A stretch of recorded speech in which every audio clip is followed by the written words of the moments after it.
आओ सब मिलकर पढ़े हिंदी की पुस्तक वसुंधरा से चैप्टर 14 जिसका नाम है लालच का फल। खड़गपुर गांव में एक पंडित जी रहते थे। उनके पास एक गाय थी।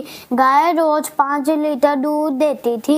इस दूध को बेचकर पंडित जी अपनी गुजर बसर करते थे।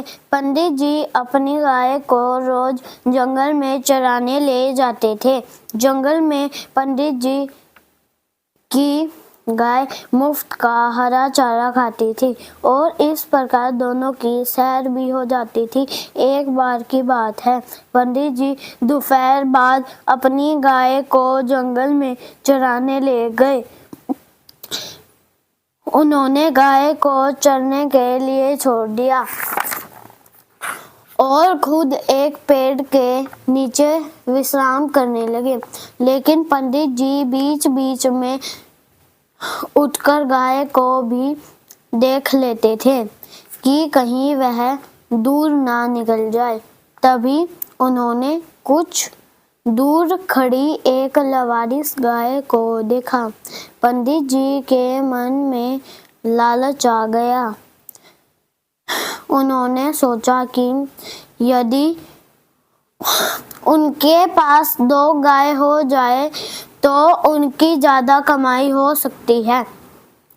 पंडित जी लवारिस गाय के गले में बांधने के लिए रस्सी ढूंढने लगे।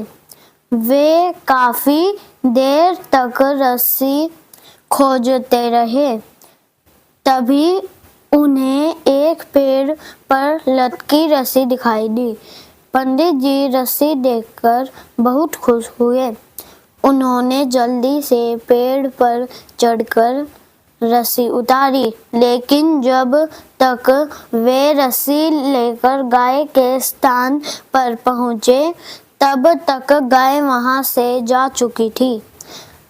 पंडित जी पूरे जंगल में लवारिस गाय को खोजते रहे पर वह उन्हें कहीं दिखाई नहीं दी। अचानक उन्हें अपनी गाय का ध्यान आया।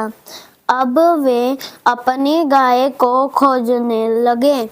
जंगल में अंधकार छाने लगा था।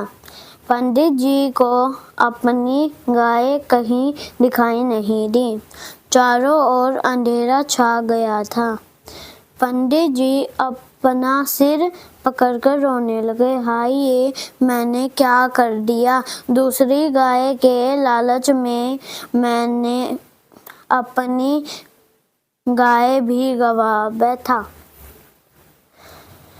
शिक्षा, लालच का फल सदा बुरा होता है।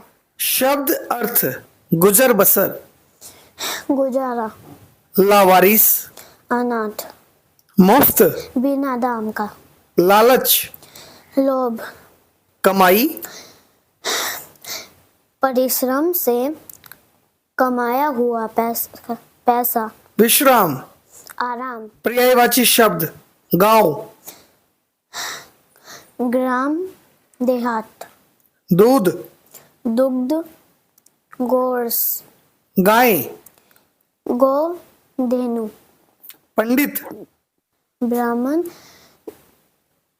द्विज, जंगल, वन, कानन, पेड़, वृक्ष, तरु, विलोम शब्द दूर, पास, अंधेरा, प्रकाश, ज्यादा, कम, रोना, हंसना, गांव, शहर, एक, अनेक।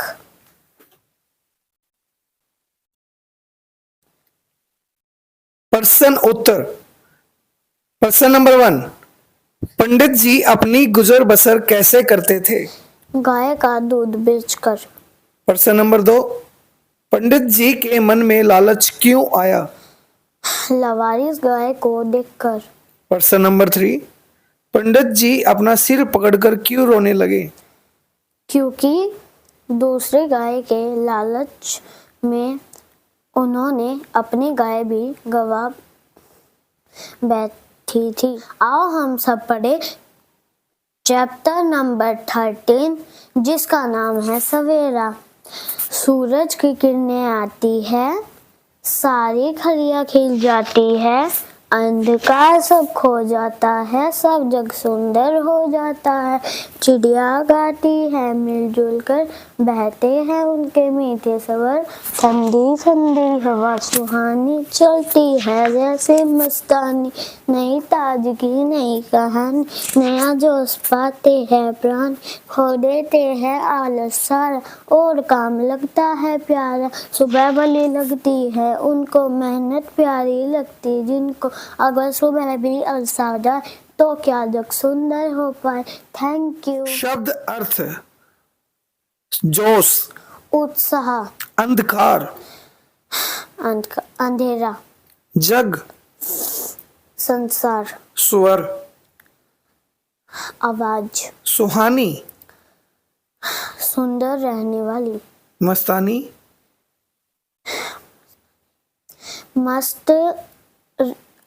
मस्त लगने वाली, सारी, सभी, प्राणी। जीव, पर्यायवाची शब्द: सूरज, सूर्य, भानु, सुबह, सुबह, प्रातः, सवेरा, हवा, पवन, अनिल, जग, संसार, दुनिया, चिड़िया, खग, पक्षी, मेहनत, परिश्रम, श्रम, विलोम शब्द: मीठा, कड़वा, खोना, पाना, ठंडा, गरम, अंधकार, अंधकार,